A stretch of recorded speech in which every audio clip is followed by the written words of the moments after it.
다 함께 사도신경으로 신앙 고백하겠습니다. 전능하사 천지를 만드신 하나님 아버지를 내가 믿사오며 그 외아들 우리 주 예수 그리스도를 믿사오니 이는 성령으로 잉태하사 동정녀 마리아에게 나시고 본디오 빌라도에게 고난을 받으사 십자가에 못 박혀 죽으시고 장사한 지 사흘 만에 죽은 자 가운데서 다시 살아나시며 하늘에 오르사 전능하신 하나님 우편에 앉아 계시다가 저리로서 사는 자와 죽은 자를 심판하러 오시리라.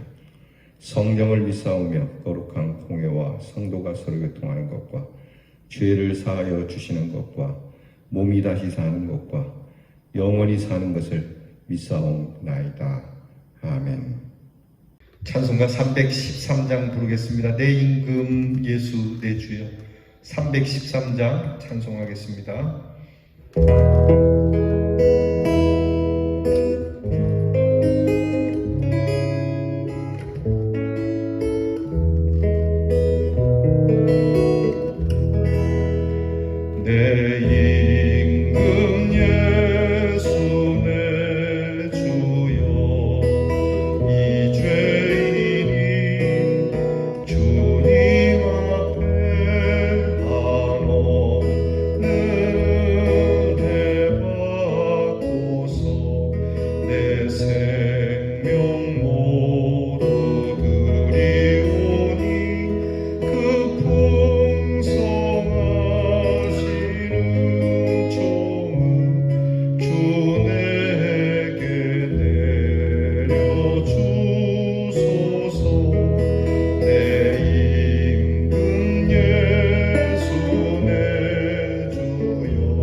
기도하겠습니다. 우리에게 생명을 주신 하나님 감사합니다. 이 귀한 날 생명만 주실 것이 아니라 귀한 소명도 주시고 이 소명에 충성할 수 있도록 찬송하며 기도하게 하시니 감사합니다. 주님의 그 보배로운 피로 값주고 우리를 사셨으니 이제 사나 죽으나 주 뜻만을 위하여 살기를 원하오니 이 천한 몸 받으셔서 하나님의 거룩한 일을 이루시게 하여 주시옵소서. 살든지 죽든지 나의 삶, 나의 몸, 나의 혀에서 우리 예수님의 이름이 존귀하게 되기를 원합니다. 그러므로 오늘 누구를 만나든지 무엇을 하든지 항상 우리의 입술에 하나님께서 기뻐하시는 말을 두게 하시고 우리의 손에 하나님이 기뻐하시는 귀한 일을 두게 하시고 우리의 발이 하나님이 기뻐하시는 곳에 서 있을 수 있게 해 주시옵소서. 저희들은 허물이 많습니다. 우리가 우리 자신 볼 때 참 부끄럽고 죄송한 것이 많습니다. 그러나 우리 주님의 그 은혜롭고 보배로운 그 사랑의 피를 우리가 믿으오니 이 믿는 마음을 헤아려 살피시고 우리의 무거운 죄의 짐을 사하여 주셔서 오늘도 참 평안한 마음으로 살아가게 하여 주옵소서. 주님의 은혜에 감격하여 살아가기를 원합니다. 우리가 바쁘게 살고 여러 일들로 분주하여도 주님의 은혜에 고맙고 감사해서 늘 기쁨의 눈물을 가지고 살게 하여 주시옵소서. 주님, 이 시간을 드립니다. 귀하고 소중한 시간을 드리고 귀하고 소중한 마음을 드리고 그리고 우리의 모든 것을 주님께 드려서 하나님의 귀하고 아름다운 거룩한 꽃을 피우게 하여 주옵소서. 오늘도 주님의 말씀 앞에 엎드리니 말씀이 우리를 이끌게 하시고 이 말씀 따라 살아서 말씀이 주시는 축복으로 많은 사람들을 유익하게 하고 우리 예수님께로 이끌게 하며 하나님의 구원의 동산으로 잘 인도할 수 있는 하나님의 사람들이 되게 해 주시옵소서. 이 아름답고 소중한 가을날을 주신 하나님, 이 가을날에 더 없이 상쾌한 마음과 상쾌한 기분과 상쾌한 기쁨으로 오늘도 승리로 살아가게 해 주시옵소서. 예수님 이름으로 기도하옵나이다. 아멘.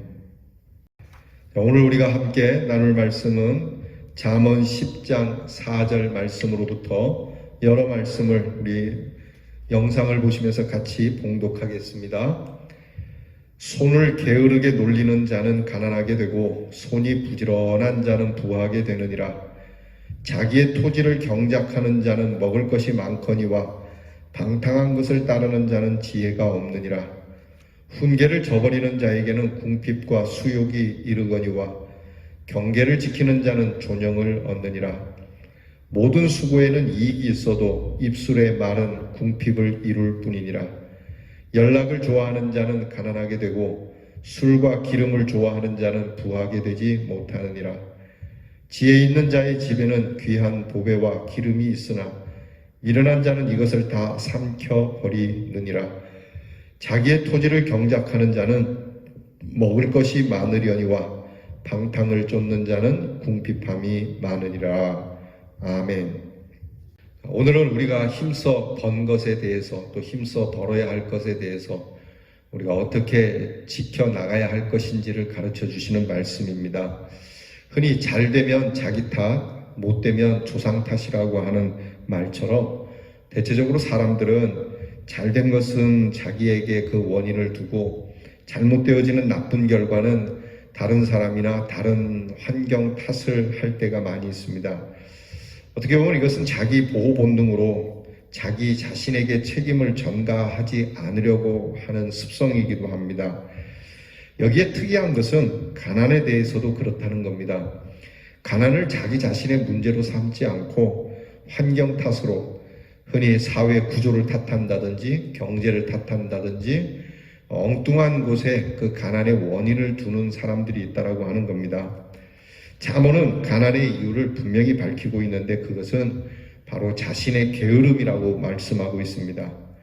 게으름이라고 하는 말은 느슨하다, 해이하다, 태만하다는 의미를 가지고 있는데 이 게으름이 손으로부터 나오는 것이라고 표현을 하고 있습니다.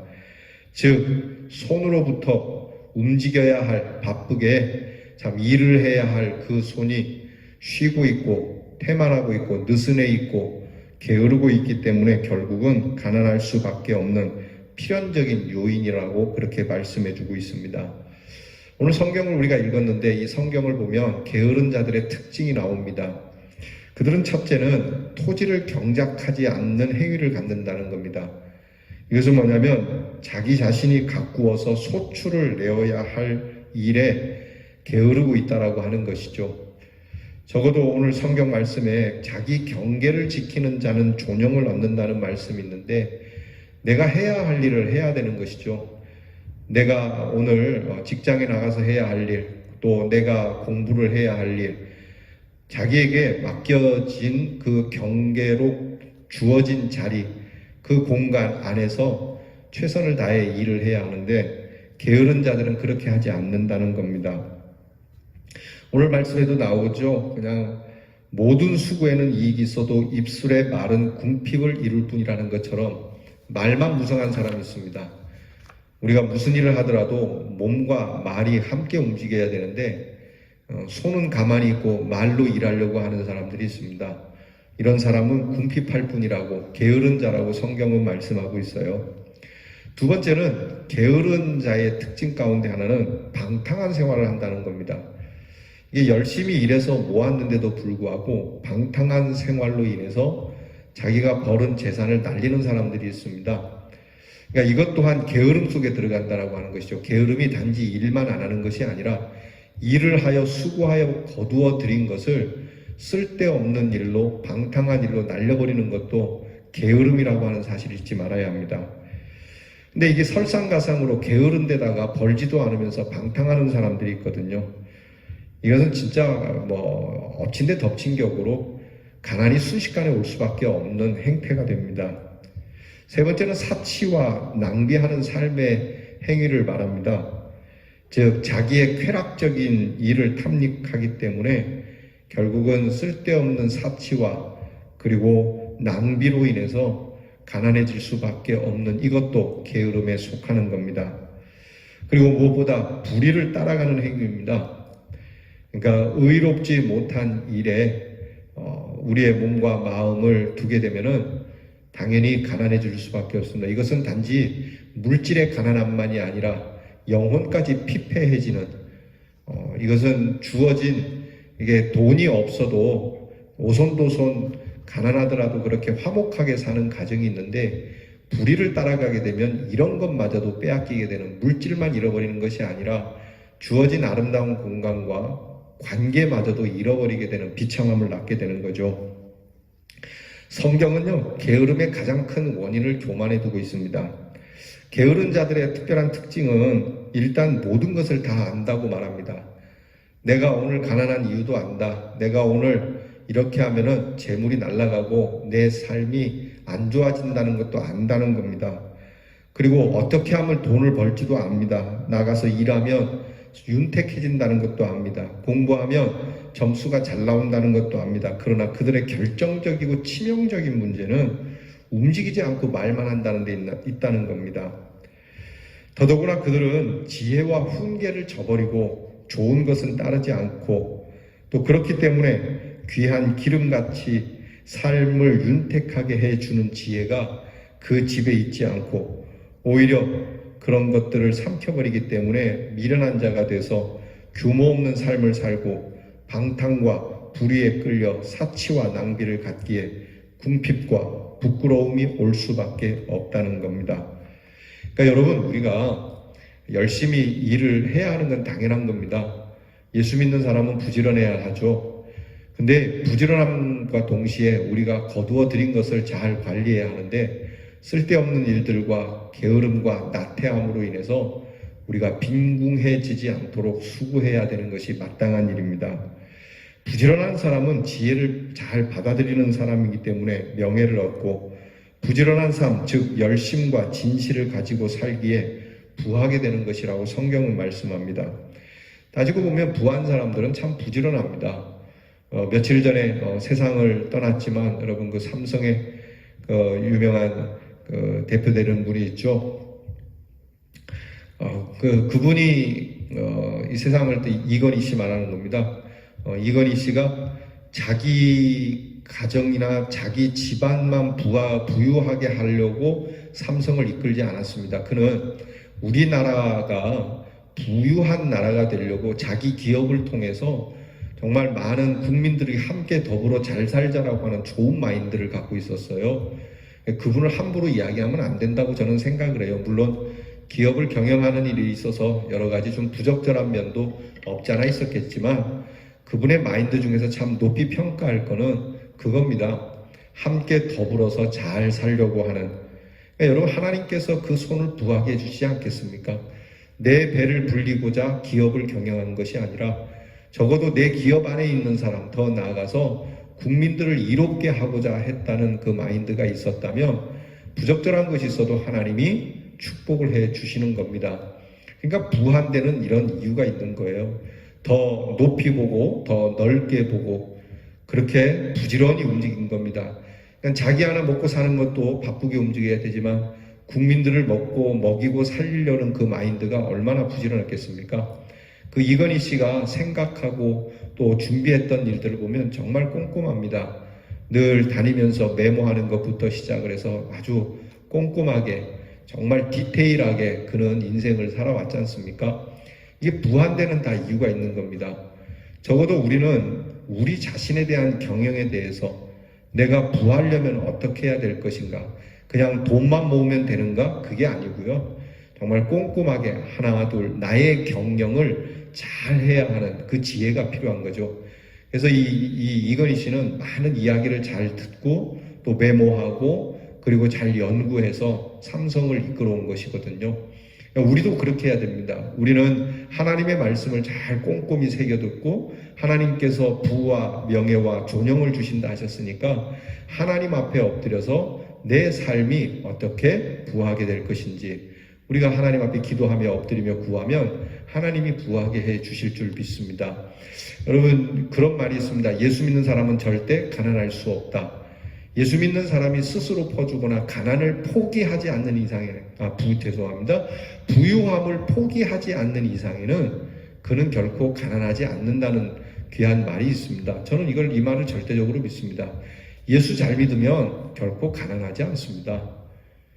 저처럼 이제 목회자가 돼서 돈 모으는 일에는 관심이 없고 그저 하나님 말씀 전하는 일에 관심이 있다면 돈을 좀 못 모을 수는 있어도요. 예수 믿는 사람이 하나님이 주시는 은혜와 축복 속에 내 삶을 이렇게 오늘 말씀을 따라서 잘 경영해 가면 하나님이 여기에 수고의 떡을 주시니 모두가 다 풍성하게 살 수 있습니다. 그러니까 주님이 말씀하시는 겁니다. 부지런하게 일하라. 예수님도 부지런하시게 일하셨지 않습니까? 저도 목회의 일을 부지런히, 여러분들도 사회에서 여러분이 벌어야 하는 일을 부지런히, 여러분이 경영하시는 것을 부지런히, 게으르게 경영하면 안 되죠. 그 백종원 씨가 하는 그 음식점을 살려주는 프로그램이 있죠. 골목식당이라고 하는 그 음식점 프로그램. 그 프로그램을 제가 종종 봅니다. 왜냐하면 그것은 어떤 음식점이 어떻게 경영하고 어떤 결과를 가지고 있는가, 그리고 그 음식점에 이 백종원 씨가 가서 어떤 교훈을 주고 어떻게 이 음식점을 다시 활성화시키는가를 제가 유의해서 보기 때문에 그렇습니다. 여러분 그 프로그램 잘 보시죠. 거기에 보면 분명히 이 골목식당 안에 음식점이 잘 안 되는 집은 게으름이 있습니다. 음식점을 청결하게 해야 하는데 게으르고, 돈 버는데 눈이 어두워서 해야 할 일을 안 하고, 그리고 벌어들이는 수익에 대해서 엉뚱한 데 쓰고 발전을 위해서 쓰지 못하고, 자, 이런 것들을 백종원 씨가 딱딱딱 꼬집어내서 이렇게 하라고 가르쳐주고 그 교훈을 받는 업주는 성공을 하게 되더라는 거죠. 오늘 하나님께서 우리에게 그런 말씀해 주시는 겁니다. 오늘 우리가 정말 부지런한가? 부지런한데 어떤 일에 부지런한가? 정말 나의 부요함을 위하여 부지런한가? 여러분 우리가 신앙생활도 마찬가지고 나의 영, 내 영성이 부하여지기 위해서, 내 믿음이 강건해지고 내 믿음이 부유해지기 위해서 나는 믿음의 무슨 경영을 하고 있는가도 살펴야 합니다. 여러분 그렇게 하시면 여러분의 믿음이 부유하게 되겠습니까? 강건하게 되겠습니까? 아니면 여러분의 믿음이 시들어가겠습니까? 여러분의 믿음을 경영하는 데 있어서 여러분 그렇게 게으르고 나태하게 하시면 안 되지 않겠습니까? 늘 깨어 기도하고 말씀을 읽고 내 영이 이 세상의 죄악 속에서 휘둘리지 않으려면 내 영을 잘 경건하게 정말 잘 경영할 수 있도록 하나님의 말씀의 교훈을 받아서 부지런히 움직여야 되는 것이죠. 사랑하는 성도 여러분, 우리는 가난하게 되는 것이 바로 하나님을 경외하지 않고 그 말씀을 가볍게 여기는 우매함에 있다는 것을 깨닫고 더 하나님이 주시는 말씀으로 지혜로 주고 부지런해져서 정말 하나님이 주시는 명예뿐만이 아니라 부함도 얻어서 많은 사람들에게 존귀한 일을 많이 하는 우리 대연의 성도가 될 수 있기를 주님의 이름으로 축원합니다. 기도하겠습니다. 우리의 삶을 부욕해 하시는 하나님, 늘 복을 주시기 원하는 하나님, 너희의 삶의 복을 위하여 부지런하라 말씀하시고 게으르지 말라 말씀하셨으니 주여 저희가 부지런하되 지혜로운 부지런함이 있게 하여 주옵소서. 향방 없이 목적 없이 마구 휘둘러대는 주목이 아니라 분명한 목적을 가지고 정말 꼴대를 바로 보고 목적을 향하여 목표를 향하여 분명하게 부지런히 일찍 일어나고 늦게 누우며 우리의 수고로움에 하나님이 주시는 거룩한 떡을 갖게 해 주옵소서. 무엇보다 우리의 영이 강건하기 위하여 우리 믿음의 경영을 잘할 수 있게 해 주옵소서. 기도도 게으르고 말씀도 게으르고 교회 생활도 게으르고 이렇게 게으르다가 믿음이 연약해져서 이 세상의 죄악의 세파 속에 쉽게 휘둘려서 쓰러지고 넘어지는 그러한 자들이 되지 말게 하시고 폭풍 속에서도 흔들리지 않고 부풍 한설 속에서도 늘 푸르고 푸른 소나무와 같은 참 기계가 있고 담대한 믿음을 가진 귀한 사람들로 이끌어가는 참 지혜로운 경영자들이 되게 해 주시옵소서. 예수님 이름으로 기도하옵나이다. 아멘. 주께서 가르쳐 주신 기도를 다 함께 드리겠습니다. 하늘에 계신 우리 아버지여, 이름이 거룩히 여김을 받으시오며 나라 임하옵시며 뜻이 하늘에서 이루어진 것 같이 땅에서도 이루어지이다. 오늘날 우리에게 일용할 양식을 주옵시고 우리가 우리에게 죄 지은 자를 사하여 준 것 같이 우리 죄를 사하여 주옵시고 우리를 시험에 들게 하지 마옵시고 다만 악에서 구하옵소서. 대개 나라와 권세와 영광이 아버지께 영원히 있사옵나이다. 아멘.